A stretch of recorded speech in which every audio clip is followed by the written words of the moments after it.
Olá meus amigos, sou o Nelson, espero que esteja tudo bem com vocês. E hoje é um vídeo um bocadinho diferente daquele vídeo que fiz inicialmente no canal. Como vocês viram no título e na própria introdução, este vídeo será destinado a fazer uma tier list sobre consoles. Portanto, espero que vocês gostem imenso. Vamos já começar, ok? Muito rapidamente. Quero-vos explicar como é que a tier list funciona. Uma tier list consiste em classificar cada uma destas consolas que vocês estão a ver aqui no ecrã, sendo históricas, lágrimas da infância, gastei bem o dinheiro, nada de mais ou esquecido. Vamos já começar. Dreamcast. Tenho um problema muito grande. A Dreamcast foi a consola da Sega, ok? A última consola da Sega, ou seja, a consola que destronou a Sega, que fez com que a Sega deixasse de existir no mercado de consolas e baseasse simplesmente no mercado dos jogos e também se baseasse no mercado de criação de consolas para crianças, mas poucas ou mesmo nada. Concluindo, a Dreamcast eu acho que foi uma consola que era boa para o tempo dela, era uma consola muito avançada para o tempo dela. O problema é que havia uma consola que estava um bocadinho melhor, que era a PlayStation 1, e a PlayStation 1 obviamente tinha melhores gráficos e renderização 3D do que a própria Dreamcast. Portanto, eu a Dreamcast vou classificá-la como muito no esquecido, porque foi mesmo a consola que acabou com a Sega e fez com que a Sega, foi uma empresa que teve muito, mas muito poderio no mercado dos videojogos e principalmente de consolas, teve o mercado todo para ela e perdeu assim, num estalar de dedos. Então eu acho que a Dreamcast é um não. Seguinte, a GameCube. Para mim a GameCube é um bocado complicado, foi a primeira máquina de videojogos que eu tive. E lembro-me que na altura até foi o meu pai que a comprou para ele mesmo jogar, mas acabei por ficar eu com ela e eu jogava bastante naquilo e portanto a GameCube para mim é um bocado complicado. Dentro do que é a GameCube em si, tinha alguns jogos bons, bastantes jogos bons, não é? Trouxe o Zelda Twilight Princess, os Smash Bros, trouxe também o futebol do Mario, trouxe um catálogo de jogos bastante interessante. O que acontece é que a GameCube teve muito pouco sucesso comercial, porque a GameCube era realmente uma consola bastante boa, mas por pena não conseguiu alcançar os seus objetivos comerciais, então não vendeu tanto como isso. Tema de nostalgia, eu como joguei muito nela e gostava bastante da consola, a única coisa que eu não gostava era do comando, porque é realmente bastante desconfortável. Eu acho que a GameCube eu vou deixar talvez num... Estou indeciso entre um gastei bem o dinheiro e um nada de mais, porque tanto pelo facto de eu ter jogado quando era mais miúdo, ou realmente por causa do tema dela ter sido um fracasso comercial à Nintendo, não é? Então, não querendo ser biased, eu vou deixá-la na nada de mais, ok? Acho que é uma boa consola, mas acho que não é tão boa para ser um gastei bem dinheiro, entre aspas. Seguinte, Nintendo 64. O problema da Nintendo 64 é como eu vou explicar. Se vocês não sabem, a Sony, antes de criar uma consola, tentou fazer uma parceria com a Nintendo para revolucionar o mercado dos videojogos, porque a Sony tinha inventado o CD, não é? Ou o DVD, digamos, ou o disco, e a Sony apresentou esta ideia à Nintendo como que seria a revolução dos videojogos no mundo atual, não é? E a Nintendo disse que não seria algo especial, que era uma ideia má, e com o qual a Nintendo continuou a usar os cartuchos que armazenavam muito menos memória que um disco, portanto os discos tinham muito mais capacidade de armazenamento, podendo criar jogos de maior qualidade, jogos melhores, não é? Só que acontece que a Nintendo não quis aceitar essa proposta, então acontece que a Nintendo 64 foi um bocado abandonada no que se fala ao tema de videojogos, não falando de exclusivos de Nintendo, não é? Foi um bocado abandonada nesse sentido, mas era uma muito boa consola no 3D, portanto temos um grande exemplo que é o Super Mario 64, é um dos jogos mais clássicos de toda a história, é um jogo que eu acho que pelo menos toda a gente jogou uma vez, as pessoas que gostam de videojogos, um catálogo muito pequeno de jogos, e depois lá principalmente o comando era bastante esquisito, a utilização do comando da Nintendo 64 é uma coisa muito esquisita. Portanto, a Nintendo 64 eu acho que eu vou deixar não gastei bem o dinheiro, ok? Podia ter sido melhor se tivesse um maior catálogo de jogos e mesmo se a Sony tivesse conseguido aquela parceria com a Nintendo, hoje não existiria a PlayStation, como já sabemos, mas a Nintendo tinha feito uma boa jogada no mercado dos jogos. Passando então à Nintendo Entertaining System, portanto a NES. A NES tem uma história muito curiosa porque o que acontece é que nos Estados Unidos o mercado dos videojogos de certa maneira que morreu. E o que a Nintendo NES, não é? A Nintendo original, foi fazer foi simplesmente conseguir reviver o mercado dos videojogos nos Estados Unidos e consequentemente trazê-lo para a Europa também, que é uma coisa bastante importante, visto que a Nintendo, criando somente consolas para o Japão, seria uma coisa que não seria autossustentável, digamos, não é? Eles precisavam de expandir o mercado e com isto conseguiram expandir o mercado tranquilamente. E temos que dizer, Nintendo Entertainment System, uma das primeiras consolas da Nintendo, como já sabemos, trouxe mesmo uma revolução no mercado de jogos. Trouxe o que é o Zelda, trouxe o Mario, principalmente estes dois, obviamente, que são uma das franquias mais famosas da história, e realmente foi a consola que deu o berço a estas duas franquias tão incríveis. Então eu acho que a Nintendo Entertaining System, a primeira consola da Nintendo, eu acho que eu vou colocar históricas, porque é realmente uma máquina muito bem equilibrada e para o seu tempo, obviamente, conseguiu fazer um feito que nem muitas consolas hoje em dia conseguem fazer. Portanto, eu acho que a Nintendo Entertaining System eu vou deixá-la no históricas. Passando à PlayStation 1.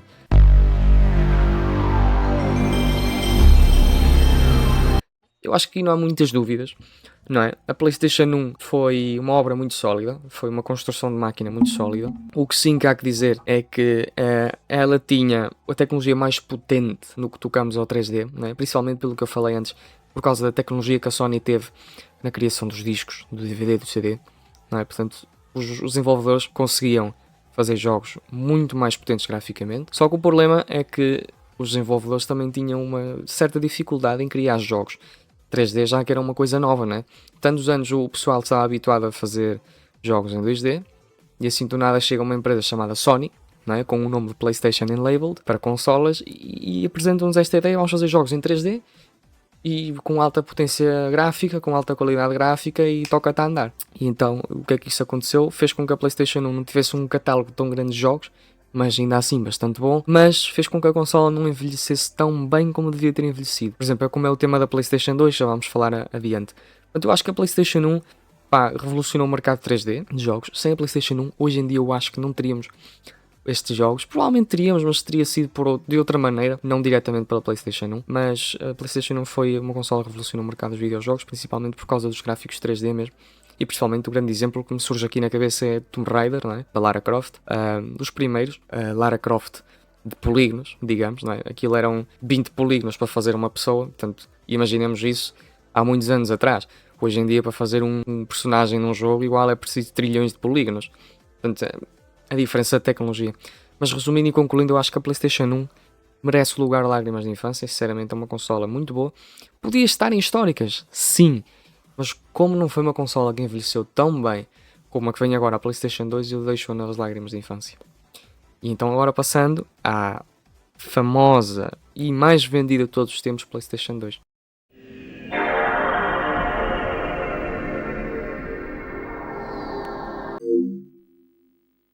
E esta eu não hesitei em colocá-la em históricas, como vocês puderam ver. Porque a PlayStation 2, eu tenho uma. A PlayStation 2, eu também joguei bastante nela quando era mais miúdo. Consola com 3500 jogos de catálogo de jogo. Ou seja, tenho uma lista gigantesca de jogos que vocês podem jogar. E até hoje em dia podem comprar e jogá-los. Há lojas que vendem jogos de PlayStation 2. Usados maioritariamente, mas se tiverem sorte conseguem encontrar novos. Mas a PlayStation 2 foi a consola mais vendida da história. Conseguiu passar uma das consolas da Atari, que agora não me lembro o nome ao certo, mas a Atari tinha uma consola com maior catálogo de jogos também, se não estou em erro, e a PlayStation 2 conseguiu ultrapassá-la. E a PlayStation 2 realmente era uma consola muito, muito boa para o seu tempo. Foi, como já disse, a mais vendida da história. E principalmente tinha coisas que até eu nem sabia até há pouco tempo, como por exemplo as funções para poder criar jogos, programar jogos dentro da própria consola, sim, é verdade. Vocês podiam comprar um kit Linux que a Sony produziu para vocês poderem inserir na Memory Bay da PlayStation 2, e com isto vocês podiam ter um Linux, ou seja, um computador, né, dentro da própria PlayStation 2, programar jogos, fazer aplicações. Era uma coisa que realmente era bastante bom. E não falando, GTA San Andreas, o GTA Vice City também, todos estes jogos que toda a gente se recorda, né?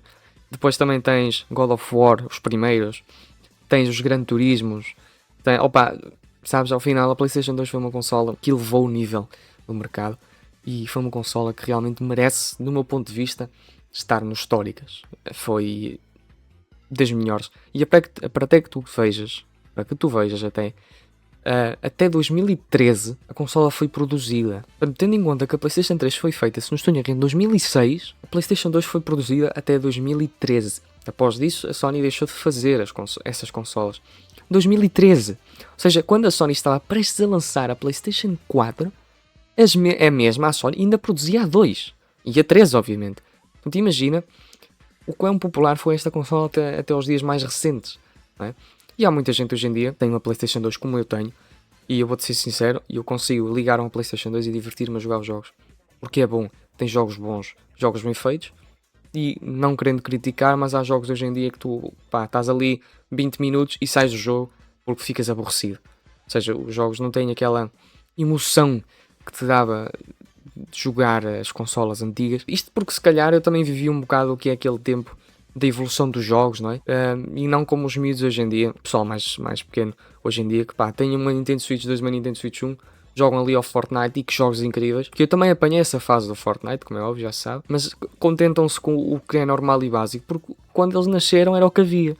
Quando eu nasci, PlayStation 2, GameCube, PlayStation 3, ou seja, notava-se a diferença dos gráficos dessas consolas para as consolas de hoje em dia. Então se calhar isso realmente a mim faz uma diferença. Mas continuando, PlayStation 2 histórica, não há dúvida. PlayStation 3. Aqui temos um probleminha, não é? Porque a PlayStation 3, caso tu não saibas, eu vou-te explicar. A Sony, quando fez a PlayStation 2, pensavam que eram controladores do mercado depois de ter dominado 2 gerações de consolas, seja a PlayStation 1 e a 2. Com essas 2 consolas dominaram o mercado, dominaram a liderança, não é? Digamos. E então disseram assim, não, nós sabemos como é que fazemos as coisas, nós é que sabemos, mas ninguém nos diz nada e nós vamos fazer assim a PlayStation 3. Como é que fizeram a PlayStation 3? Se tu não sabes, a PlayStation 3 FAT, se não estou em erro, custou cerca de 400 a 600 euros. Isto faz bastantes anos. Era uma consola muito cara. Era muito cara. Mas, porquê? A pergunta é porquê que ela era tão cara nesse tempo, sendo que a Xbox 360 se calhar custava 200 a 300 euros. Eu vou-te explicar. Porque a Sony, na altura que a criou, pensou, pronto, vamos fazer a PlayStation 3, de modo a que tenhas acesso, a que os usuários tenham acesso aos jogos da 3, os novos, e aos antigos. Ou seja, era um pouco como PlayStation 1 e PlayStation 2. Se tu tivesse uma PlayStation 2 FAT, a original, tu poderias usar os jogos ou os discos de PlayStation 1 e jogá-los na 2. Isso foi uma maneira que a Sony arranjou, não é, para tu poderes jogar os jogos antigos sem ter que perdê-los, entre aspas. É como se não fosses perder o teu dinheiro. No fundo isso chama-se retrocompatibilidade. E eles pensaram o mesmo na PlayStation 3. Só que isso fez com que a consola fosse muito mais cara. Ou seja, o custo de produção elevou bastante. Então ficou muito cara. E no início isso foi um grande problema para a Sony, principalmente porque as pessoas não estavam a comprar tanto a consola como tinham que comprar. Houve gente que divergiu para a Xbox 360, houve gente que divergiu para a Wii, apesar que a Wii foi um caso à parte, porque a Wii era mais uma consola de família, não é? Porque a Nintendo divergiu um pouco da competição árdua, como a Xbox e a PlayStation fazem hoje em dia, divergiu muito para o tema do que é jogos em família, crianças, não é? Portanto, a gente divergiu para a Wii e a Sony ficou um bocado atrapalhada com isso. Que já depois, futuramente, fizeram a PlayStation 3 Slim, que é a que eu tenho aqui, e a Ultra Slim, ou a Super Slim, que essas consolas já vinham sem o acesso de retrocompatibilidade com os jogos de PlayStation 2, portanto é só jogá-los os 3. Se não estou em erro, sim, depois, mais para o fim, eles no catálogo da PlayStation Store, eles chegaram a adicionar alguns jogos de PlayStation 2 digitais, não é? Para tu poder jogar, mas já não podias pegar no teu disco PlayStation 2, inserir na PlayStation 3 e jogar. Portanto, acho que isso, de certa parte da PlayStation, da Sony, foi um erro, e da PlayStation, né? Mas no fim eles conseguiram, de certa maneira, reagrupar-se e conseguir reconquistar um bocado o mercado que perderam, até porque depois acho que se conseguiram mesmo ultrapassar a Xbox, a Microsoft, em número de vendas. Portanto, eu acho que a PlayStation 3, para não ser biased, eu vou colocar a PlayStation 3 em... ok, é complicado. Mas eu acho que eu vou deixar em... Gastei bem o dinheiro à frente da Nintendo 64, principalmente isso. Mas eu realmente gostaria de colocá-la aqui, mas não, tem que ser em gastei bem o dinheiro. Porque, por causa daquele falhanço inicial. PlayStation 4.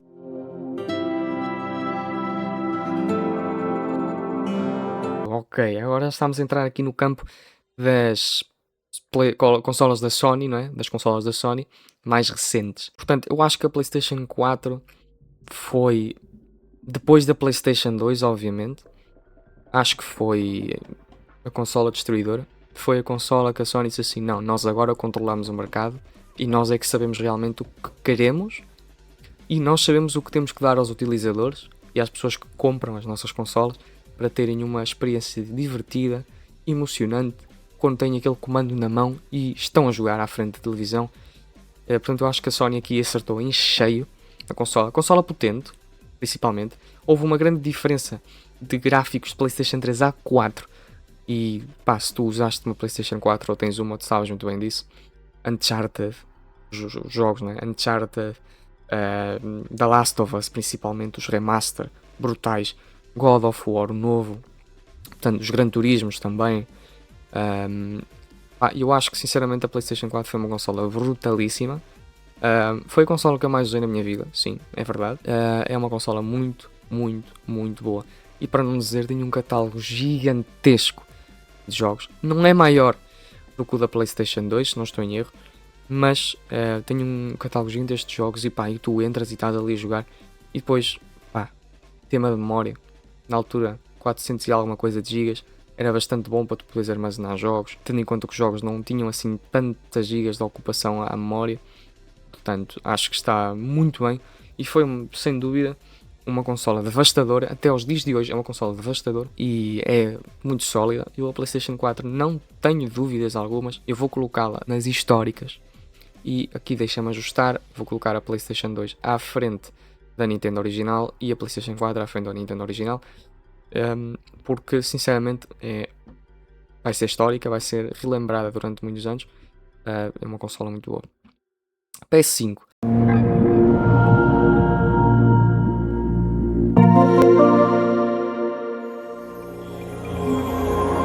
Aqui já estamos a entrar num campo um bocado complicado, porque a PlayStation 5 é uma consola muito boa. O problema é que é uma coisa que eu sinto. Eu também tenho uma PlayStation 5, comprei-a faz um ano e meio, pode ser. E o problema da PlayStation 5 é que parece que a geração da PlayStation 5 é como se não tivesse existido. Porquê?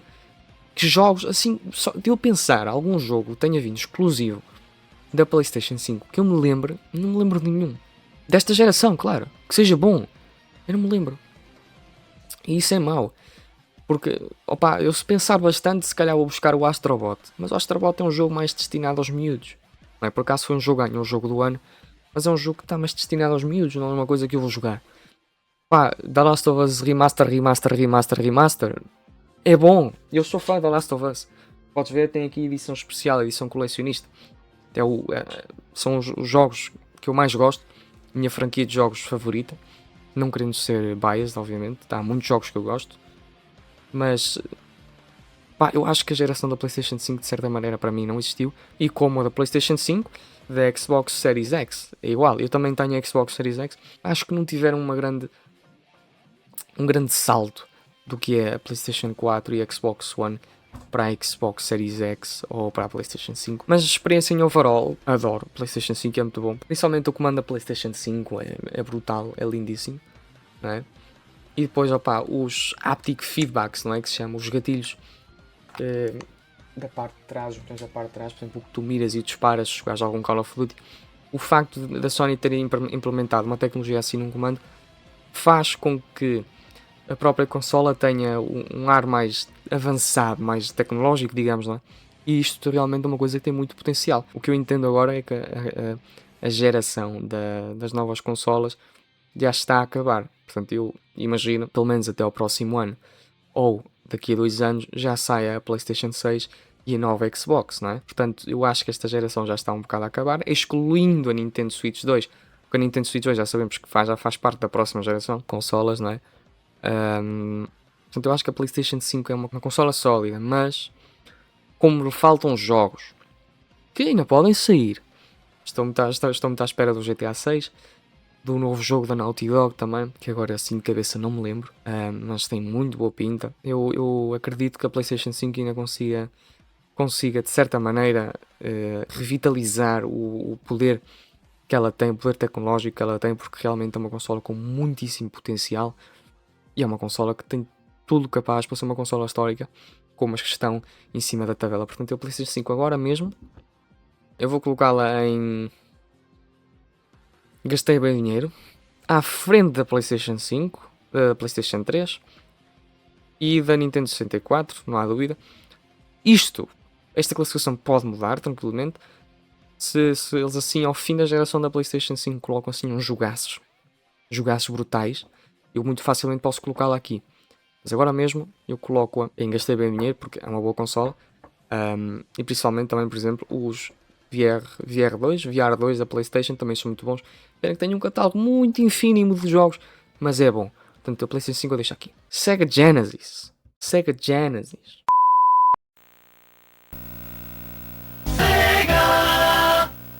Tem um nome engraçado. Eu gosto muito dos nomes das consolas da Sega. Sega Saturn, Sega Genesis, Dreamcast. Tem assim uns nomes exquisite names, não é? Tem assim uns nomes muito engraçados. A Sega Genesis, eu tenho isto muito claro. A Sega Genesis foi uma consola que competiu com a Nintendo 64, ok? Não tenho dificuldade nenhuma em dizer. E foi uma consola que marcou uma geração, tanto como a Nintendo 64. Portanto, eu acho que simplesmente a Sega Genesis, eu vou colocá-la aqui, ok? Não tenho muito a dizer, é uma consola boa. O único problema que ela tinha, que por exemplo foi um problema que a Sony viu na altura, porque a Sony também era uma competidora da Nintendo 64, a Sega Genesis, era o problema dos 3 botões, não é? Digamos, se tu querias jogar, sei lá, Mortal Kombat ou Street Fighter mesmo, com 3 botões num comando, tinhas que se calhar programar outro botão para poder fazer uma ação no jogo. Já com o comando PlayStation 1 com 4 botões, tu não tinhas esse problema, os comandos já vinham reprogramados com isso. Portanto, a Sega Genesis eu deixo aqui a par da Nintendo 64. Super Nintendo. Ok, Super Nintendo. Da Super Nintendo, como eu disse antes, eu disse errado. Não era a Sega Genesis que fazia competição com a Nintendo 64. Era com a Super Nintendo, a SNES. Não é? Portanto, a Super Nintendo eu muito facilmente vou colocá-la aqui. Ok? É uma consola muito boa. Fez a competição direta com a Sega Genesis. Não há dúvida alguma. E uma coisa que se tem que se dizer, não é? Super Nintendo foi a consola que gerou a era ouro do 16-bit, não é? Portanto, ainda quando eram gráficos 2D, e acho que merece tranquilamente o Lágrimas da Infância, ou seja, classificação A, digamos, não há dúvida alguma. Portanto, passamos já à próxima. Switch 1. Acho que aqui não há dúvidas. A Switch 1, para mim, foi a consola que salvou a Nintendo, de certa maneira, porque a Nintendo fez a Wii U, depois do sucesso, entre aspas, da Wii, e a Wii U foi simplesmente uma cópia da Wii, portanto, falharam completamente, e a Nintendo foi dar ali uma corrida no mercado a ver se conseguia fazer uma consola suficientemente boa, não é? Para dar competição às outras marcas, para a Nintendo de certa maneira não deixar de existir, não é? Porque a GameCube já não tinha sido muito boa em questão de vendas. A Wii foi lá e ainda recuperou um bocado do mercado que a Nintendo tinha perdido, e eles estavam confiantes e disseram assim, agora vamos fazer a mesma coisa, só que vamos adicionar um ecrã. Falharam nisso e a Nintendo simplesmente foi lá e deu um tiro no escuro e acertou em cheio ao fazer a Nintendo Switch. E se tu não sabes, a Nintendo Switch tem uma curiosidade muito interessante. Tu sabes aquelas televisões, vocês sabem aquelas televisões Samsung, as antigas, que traziam uma set-top box, que era aquelas caixas onde vocês conectavam tudo, que era HDMI, faziam o controle das linhas de rádio, das ondas rádio do comando, por exemplo, os cabos ópticos das barras de som. Portanto, essas caixas, essas set-top boxes tinham processadores. Nvidia, grande parte deles. São da Samsung. E o que é que a Nintendo foi fazer? Foi desmontar uma set-top box. Encontraram o processador da Nvidia, não é? Um processador de 2014. E espetaram-no dentro de uma consola, que é a Nintendo Switch. E funcionou. Eles disseram assim, pronto, isto funcionou, vamos produzir em massa isto e vamos vender. E depois, obviamente, aquela ideia sacada fora da caixa, não é? De colocar uma consola onde se pode retirar os comandos assim e jogar. Tanto em cooperativo, tanto num comando à parte. E depois poder jogar em portátil e poder conectar um docking system e jogar na televisão. Foi uma ideia brutal, muito boa. Uma consola muito sólida. Tem um catálogo imenso de jogos. Pena que tem processador de PlayStation 3, digamos. Tem uma memória muito curta, mas a coisa é certa. Os jogos são bons, apesar de ser muitos deles da Nintendo em si, não é? Os exclusivos. Tem jogos muito bons, é uma consola muito sólida e a Nintendo acertou em cheio no que é o mercado infantil até e no mercado de família mais uma vez. E, para não dizer, claro, foi uma consola que conseguiu quase chegar aos calcanhares da PlayStation 2 em questão de vendas.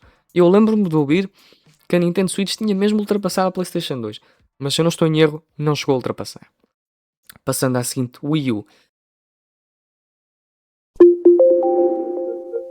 Não há dúvidas, o Wii U, eu até vou colocá-la à frente da Dreamcast porque é mesmo má. A Wii U foi um falhanço total da Nintendo, foi muito má. Eles inventaram este ecrã para fazer jogos em simultâneo da televisão ao ecrã, à consola portátil, digamos, e acontece que só haviam 3 ou 4 jogos para jogar aquilo. Era divertido, é bom, eu joguei numa Wii U, é fixe, é porreiro. Acontece que tu tendo um jogo onde podes jogar com aquilo, para que é que tu vais usar aquilo para os outros jogos? Não é? É uma estupidez, digamos. Portanto, a Wii U não tem nada a dizer quanto a ela. Esquecido, horrível, muito mau. Agora a Wii. A Wii, eu tenho mixed feelings, porque a Wii eu também joguei muito com ela. O problema da Wii é que o catálogo de jogos tornou-se muito casual. Ou seja, não quero ser biased, porque se eu fosse biased, eu colocava a Wii aqui. Okay? Porque foi das consolas que eu usei. Mas a Wii teve um catálogo muito casual ao longo do tempo, portanto foi uma consola que envelheceu bem. Sim, Wii Sports, Wii Resort, estes jogos assim clássicos do Wii, os Mario, Super Mario Bros. Tinha jogos muito bons, Super Smash Bros. Incrível. Ou seja, estes jogos todos que eram mais de exclusivos de Nintendo em si. Incríveis, bons, sólidos, bons jogos. Mas depois, por exemplo, tinhas o Call of Duty Black Ops para jogar na Wii. Tipo, como é que eu vou matar um gajo com um controle assim? É difícil. Mas à parte disso, tinha jogos muito bons. Mas, como ficou com o catálogo assim um bocado esquecido, e foi uma consola que, pronto, por mim ficava aqui, mas não pode, e eu vou colocá-la no... Nada de mais, não, eu estou a ser muito... Acho que estou a exagerar. Sabem que mais? Aqui isto vai dar um bocado de polémica. Eu vou baixar a PlayStation 3 e vou deixá-la aqui, em conjunto. Ou não? Não, eu vou ser mesmo duro e vou deixar a Wii aqui. Vou ser mesmo duro e vou deixar a Wii aqui. Opa, eu acho que a Wii era uma boa consola até certo ponto. Opa, tinha os seus limites de potência, não é? Portanto, é boa, é fixe, mas não é nada mais. Xbox 360.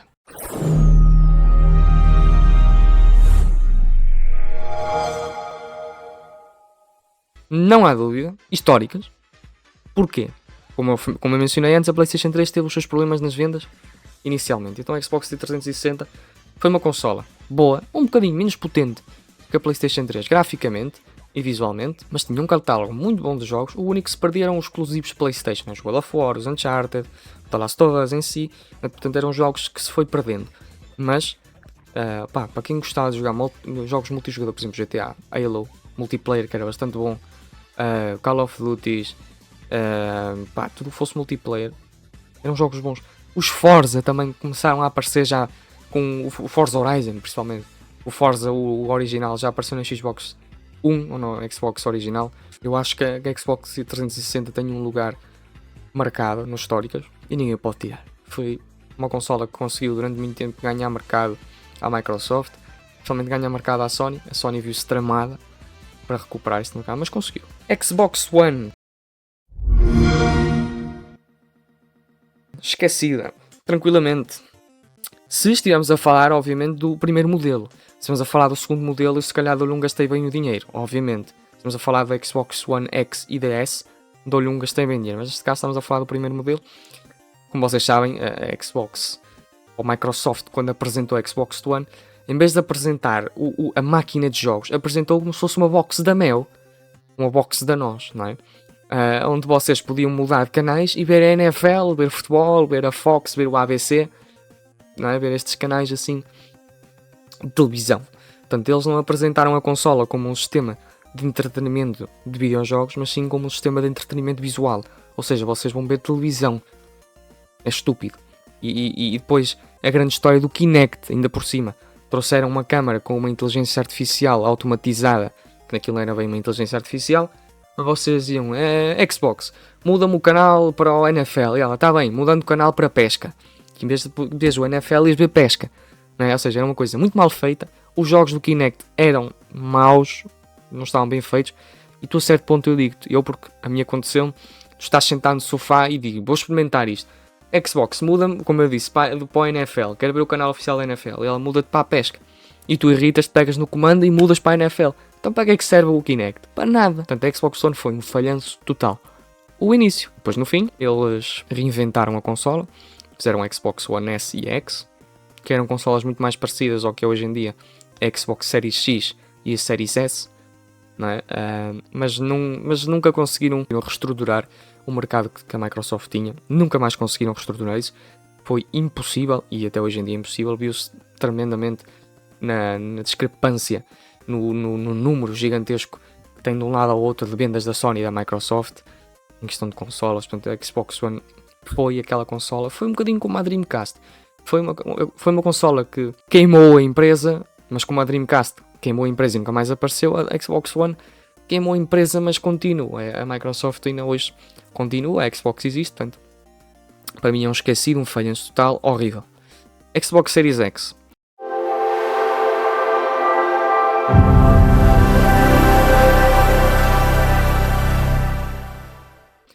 Eu vou colocá-la aqui, lágrimas de infância. Porquê? Simplesmente porque a Xbox Series X, Game Pass, acho que não tenho de dizer mais nada, não é?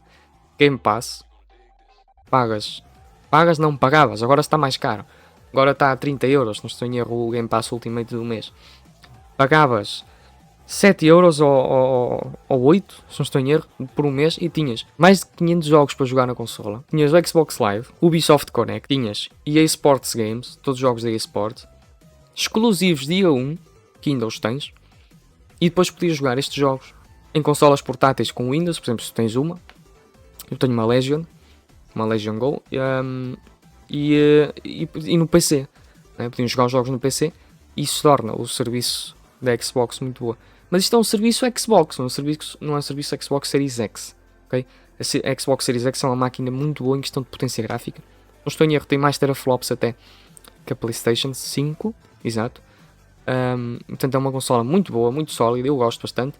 Eu ainda a uso bastante, hoje em dia. Até porque, como podem ver, eu tenho aqui o comando dela. Eu comprei o comando Pro, o Elite 2, não é? Este comando que vocês podem retirar os analógicos e personalizar, entre aspas, o comando. E é uma experiência muito sólida. Eu gosto imenso da Xbox Series X, gosto bastante. Mas eu acho que colocar a Xbox Series X em lágrimas da infância e deixar a PlayStation 5 no gastei bem dinheiro, eu acho que é injusto. Portanto, eu vou subir a PlayStation 5 para aqui, ok? Mas eu vou deixar a Xbox Series X à frente. Pá, não quero ser biased, mas eu gostei mais da Xbox Series X. No fundo de experiência, até porque, se calhar até mais porque eu joguei mais nela do que na PlayStation 5. Pode ser, mas eu gostei muito mais da Xbox Series X, não há dúvida. Portanto, eu vou deixá-la aqui. Xbox original.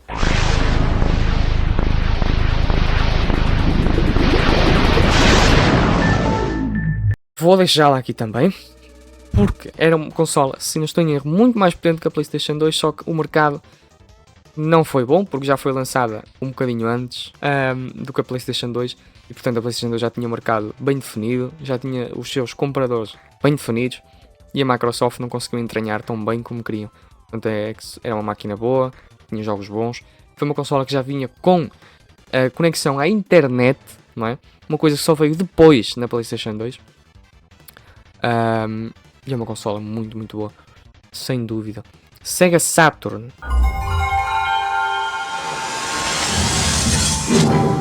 O problema da Sega Saturn é que foi aquela consola que a Sega tinha acabado de lançar. Mas quando eles viram o que estava por aí a chegar, que era a PlayStation 1, eles decidiram esquecer-se da Sega Saturn e foram fazer Dreamcast. Portanto, foi uma consola com um hardware horrível.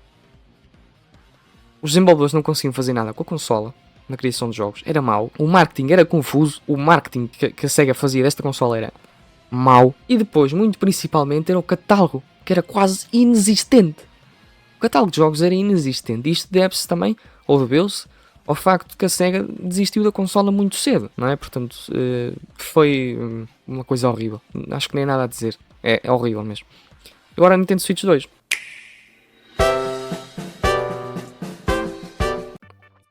Eu a Nintendo Switch 2 tenho fácil, gastei bem dinheiro. Consola potente, portátil, é boa. Tem poucos jogos ainda.